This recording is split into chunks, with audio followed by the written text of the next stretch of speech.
So let's look some more at this painting on the Boston Hydria and compare it with the painting on the Münster Hydria.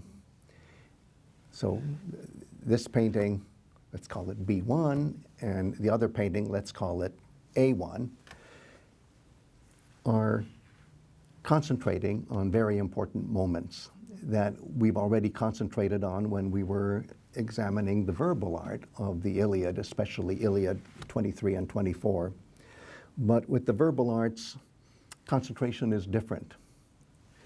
And I love to use the word concentrate, focus, because you can even see it in the arrangement of the pictures and the moments that all come together in these paintings as we see them in A1 and B1. In the case of B1, what's in the middle? It's the goddess, Iris, messenger of the divine plan, coming down from the heavens and making a gesture of mourning. And mourning is expressing sadness over a great loss, especially death. And it can modulate into lament, which we think of as something that is partially a verbal art, singing and dancing, in expression of one's feelings. And what are the feelings? We can say, well, pity, that's a good translation for the way the Greeks would say it, eleos. And all of that comes together here with this message, which is a ritual message of mourning. And that's the way especially female mourners express their sorrow.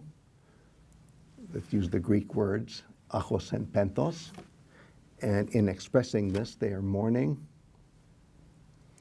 and they are feeling sadness. And we say, isn't it a pity? And if we're Italians, we say pietà. And this feeling of pity, as expressed by the ritual gesture of mourning, is directed towards the old couple in the portico to our left, who are then responding with analogous gestures of mourning, expressing their sadness. And again, we say, isn't that a pity? And Iris is directing this message to the old couple. It's not that they need to get the message. It's already part of the message. But the fact that it comes from the gods makes it, this gesture, all the more part of the plot, so to speak, of the painting. And as the old couple are mourning and making analogous gestures, Achilles is actually turning his head and turning towards them. And doesn't it look in the picture as if that's what the old couple wants, to get the attention of Achilles? Mm-hmm. And as we said in another conversation, I'm convinced that Achilles is stepping off because this is a break in his own feelings. He's been so busy hating Hector and therefore not even thinking of the sorrows of Hector's parents that it takes something really pivotal in the action to bring that about. And just as Iris's descending from the heavens is a pivotal moment, Achilles literally pivots his head and looks at the old couple. So you were asking me earlier about this particular focus, and let's say the focus of the other painting, A1, as painted in the main part of the Münster Hydria. Well, yeah, I was just wondering about the relationship between the two, right? And about that, the idea of the relationship between what's in focus and a Sēma in terms of Sēma as a sign and Sēma as meaning. Oh, I love the way you put that, because that brings us back to what we saw in the verbal art when Nestor was giving instructions to Antilochus. And we saw that in our 7 text A. And you remember there, Nestor says to Antilochus, I'm giving you a Sēma. That means I'm giving you a signal. And you better get it right.